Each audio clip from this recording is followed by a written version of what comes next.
Hello students, सुप्रभात।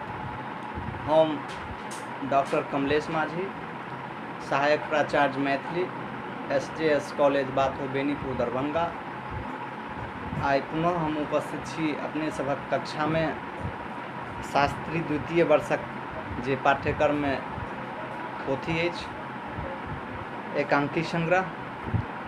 यही एकांकी संग्रह में हम सब अखन तक पढ़ि चुकल छी और जे किछु बाकी छै एकरा पूरा करऽ चाहै छी। जे धरती माता पिपासा शीर्षक एकांकी में जे हम सब पढ़लहुँ तो यही एकांकी के आधार पर जे दृश्य उपस्थापित होइ छै एकटा भक्तिक और भक्ति मार्ग पर जे भगवान द्वारा अपन भक्त के जे बार बार परीक्षा लेल जाइ छै, ओहि परीक्षा में ऋषि उतंक उत्तीर्ण नहीं होइ छथिन। ओ भगवान इंद्र के जे छै नहीं पहचान पाबै छथिन, जखन कि हुनक उद्देश्य भक्ति मार्ग में जे रहै छनि ओ हुनका बाद में प्राप्त भ जाइ छनि। मुदा ओ जे छै भगवान और भक्त के बीच जे संबंध होइ छै और जखन भक्त के कष्ट होइ छै और भगवान के द्वारा जे आश्वस्त कयल गेल रहै छै एही एकांकी में कि भद्रमुख अहाँ के जखन कखनो जलक आवश्यकता पड़त एही मरुभूमि में तो अहाँ के लेल जल उपलब्ध हैत। लेकिन होइ छै कि भद्रमुख अपन शिष्य उतंक अपन शिष्य भद्रमुख के साथ जखन वही मरुभूमि में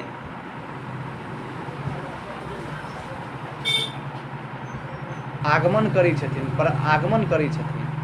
और हुनका साथ जे ओहि मरुभूमि में समस्या उत्पन्न होइ छनि, ओहिमे भद्रमुख जे हुनक शिष्य रहै छथिन ओ अपन गुरु के पिपासा अर्थात प्यास के व्याकुलता के देख कऽ ओहो व्याकुल रहै छथिन और हुनक कोशिश रहै छनि जे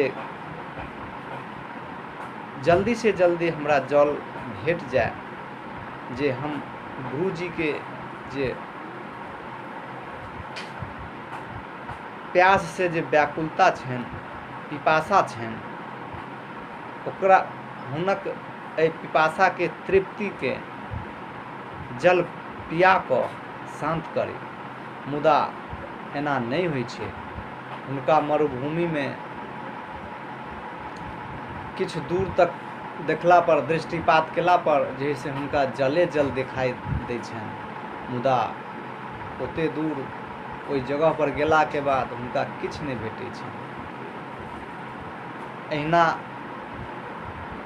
करैत हुए ओ बहुत दूर तक चलि जाइ छथिन। अंत में भेटै छनि जखन कथा समाप्त होइ छै, भगवान कृष्ण जी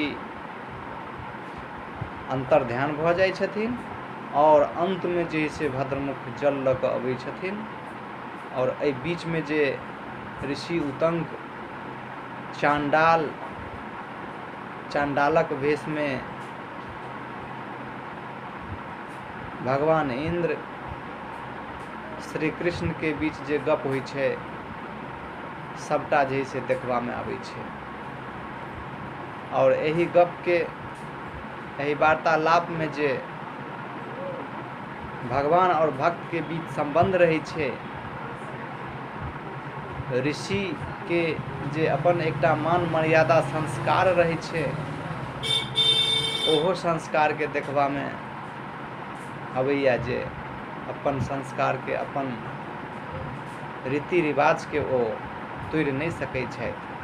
तैं एतय चंडाल के द्वारा बार बार रिक्वेस्ट आग्रह केला के बावजूदो ऋषि उतंक ओ हुनका जे से हुनकर जल जे छै ग्रहण नहीं करै छथिन। यही तरह जे कक्षा एकांकी में तत्काल जे क्वेश्चन उपस्थापित होइ छै पढ़ला के बाद जे हम सब कोशिश करब ओहि क्वेश्चन के जानवा के लेल और हम जनाब जानकारी देव ताकि आगामी परीक्षा में संभावितो भ सकैया, पूछलो जा सकैया। तैं हेतु हम एहि में जे क्वेश्चन बन रहल छै 3 गो 4 गो 5 गो शॉर्ट और लॉन्ग टर्म चारों पांचों क्वेश्चन के हम अहाँ सबके विस्तार रूप से बताएब और जतबा पढ़ेली है जानकारी दिली है यही एकांकी में अहाँ सब अपनो जे से पढ़बाक चेष्टा करबै, कोशिश करबै। जतऽ कोनो तरह कन्फ्यूजन हुए मैथिली में और मैथिली के जे सिलेबस छै सिलेबस में तऽ बेहिचक जानकारी ल सकै छी, पूछ सकै छी। यही तरह हम कक्षा के एतै संपन्न कर रहल छी। हम अगला कक्षा में पुनः उपस्थित हैब, तब तक के लेल धन्यवाद।